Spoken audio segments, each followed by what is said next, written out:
Is there anything China, Canada, and Mexico can do tonight to forestall your implementation of tariffs tomorrow? No.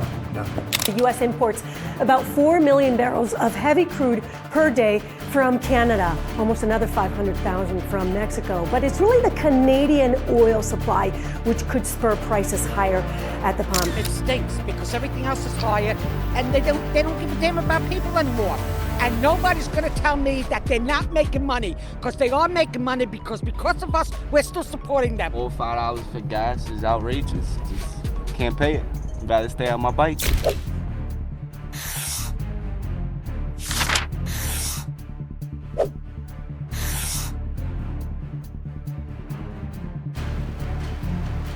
In a matter of days, the industrial heartlands of the United States found themselves edging toward paralysis, not because of a natural disaster or a financial crash, but because Canada quietly tightened the flow of crude oil across the border. What once moved seamlessly through pipelines and border crossings like Peace Arch and Sumas suddenly shrank by more than 60%, leaving tankers and refineries scrambling for every remaining barrel. Vermont's lifeline evaporated almost overnight, with more than 40% of its supply gone in less than a week, and state reserves dipping close to empty.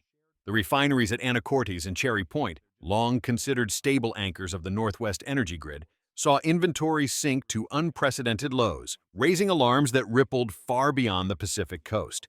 The unease is unmistakable. Memories of the 2022 energy shock hover like a shadow, reviving questions about just how fragile America's fuel security really is. If a single decision from Ottawa can send entire states into crisis within days, what happens if the restrictions deepen, or worse, become permanent? Before we begin, hit that like button if you're finding this eye-opening. It really helps us beat the algorithm. As the shock at the border rippled outward, the impact quickly reached the streets and gas stations of everyday America. What began as a disruption to supply chains soon translated into painful limits for ordinary drivers. In cities like Seattle, Spokane, and Bellingham, stations imposed strict rationing, only 8 to 10 gallons allowed per car, leaving lines that stretched for blocks and tempers running short. Further east in Minnesota, familiar names like BP, Holiday, and Speedway followed suit, capping sales at 10 to 12 gallons per customer. For many families who rely on cars for work, school, or deliveries, it meant planning every trip with military precision. Washington State, meanwhile, saw prices soar past $6 a gallon, the highest level in over 20 years, forcing households to cut back on essentials just to keep their tanks half full. Even Michigan, a state long accustomed to fluctuations in energy markets, felt the sting. In less than 4 days, pump prices jumped from $3.95 to $4.65 a gallon, a spike so sharp it rattled both commuters and small businesses alike. For Americans who had believed that fuel crises were a relic of the past, the sudden surge raised an unsettling question: how long before affordability collapses entirely? If you've made it this far, you probably care. Consider subscribing to stay updated. But soaring gas prices were only the beginning. As fuel availability collapsed, the ripple effects spread far beyond the pump, cutting straight into the arteries of America's economy. Without diesel to keep engines running, every link in the production transport chain began to seize up. In Puget Sound, fishing fleets that normally brought in thousands of tons of seafood each week were forced to stay docked, their tanks bone dry and their crews idle. On the factory floors of Detroit, Dearborn, and Lansing, auto manufacturers faced a stark choice: cut shifts or halt production entirely, as raw materials piled up at border crossings instead of arriving on assembly lines. Long-haul trucking, the invisible backbone of U.S. commerce, buckled under the weight of ration supply. In Washington alone, nearly 1/3 of scheduled freight runs were canceled, while routes stretching from Michigan into Ohio and Illinois saw deliveries delayed indefinitely. Food, industrial inputs, and consumer goods became stranded mid-journey, stuck in warehouses or abandoned at depots. The result was unmistakable. A national economy built on constant motion was suddenly stalled, its gears grinding against an absence of fuel. What had started as a border dispute was now threatening to choke the very lifeblood of American commerce. With supply chains unraveling and public anger rising, state leaders across the northern U.S. had little choice but to step onto the front lines. The pressure was no longer abstract. It was visible at shuttered gas stations, empty warehouses, and idled factories. In Michigan, Governor Gretchen Whitmer moved first, declaring a statewide energy emergency and ordering the release of fuel from state reserves in a bid to stabilize critical services. In North Dakota, Governor Doug Burgum turned his attention to Washington, urging the federal government to tap into the Strategic Petroleum Reserve before the crisis spiraled further. His warning was blunt. Without immediate relief, rural communities risked being cut off entirely. Other states, including Montana, Minnesota, and New York, began debating far more drastic measures, forced distribution systems that would ration fuel by government order. The prospect of such policies underscored just how rapidly the situation was deteriorating. Meanwhile, calls for the White House to negotiate directly with Ottawa grew louder by the hour. For many governors, it was no longer a question of political posturing, but of survival. Could federal leaders find common ground with Canada before the crisis pushed entire regions into collapse? What had once been dismissed as an unlikely scenario suddenly became reality. For months, the idea of Canada using its oil exports as a bargaining chip had been treated as political theater, mentioned in speeches, debated in think tanks, but never expected to move beyond words. Yet with Washington's new tariffs escalating the trade conflict, Ottawa crossed the line from warning to action, deliberately tightening the flow of crude southward.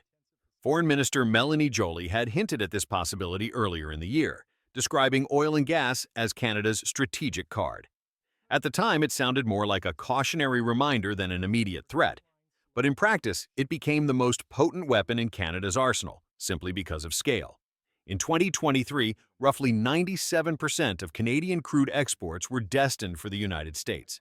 By pulling back even modestly, Ottawa could send shockwaves through the entire American energy system. The move did not come without internal resistance. Alberta's premier, along with major pipeline operators like Enbridge, had previously voiced concern that curbing exports would damage provincial revenues and shake investor confidence. Yet the final authority rested at the federal level, and when the decision arrived, it carried the weight of deliberate strategy rather than provincial hesitation. For Canada, it was a message written in barrels. Retaliation was no longer theoretical.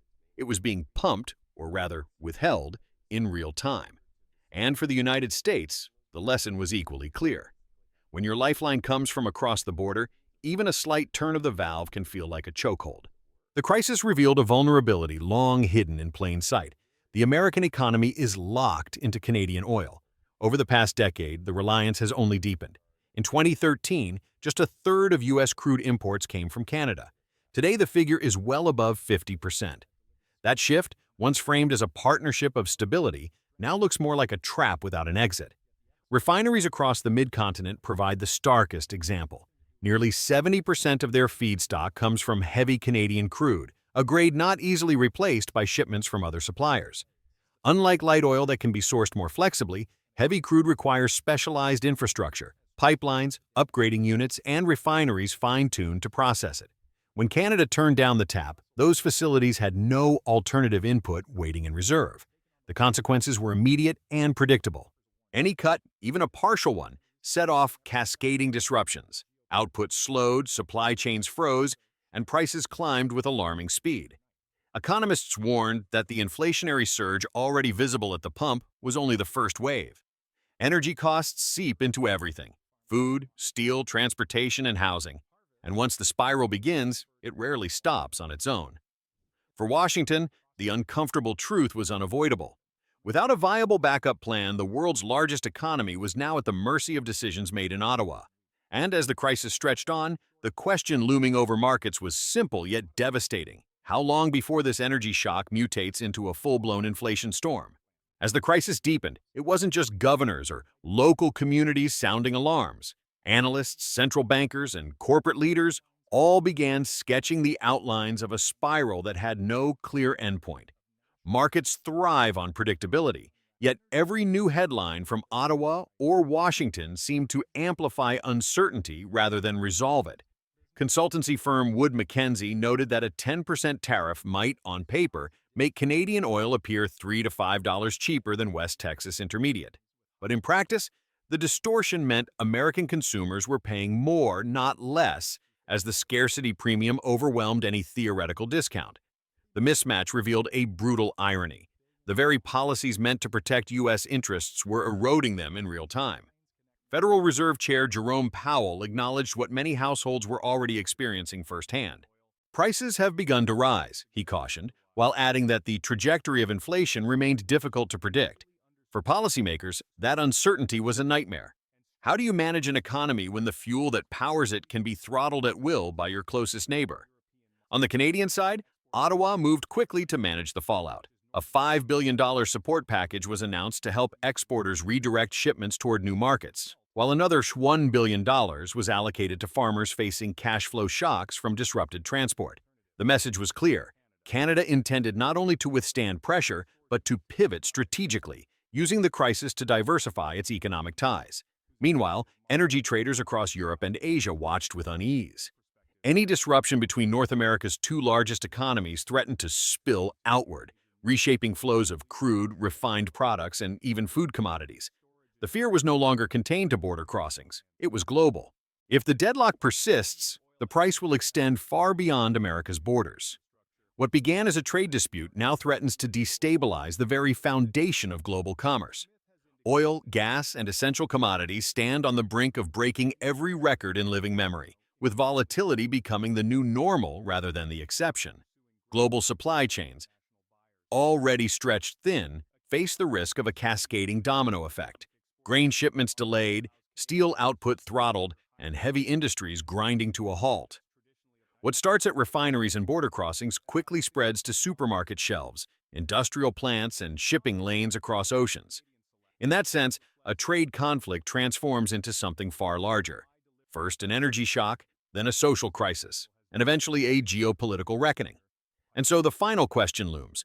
Will the United States continue to confront Canada head-on, or will it be forced to bow to the leverage of its northern neighbor's oil card?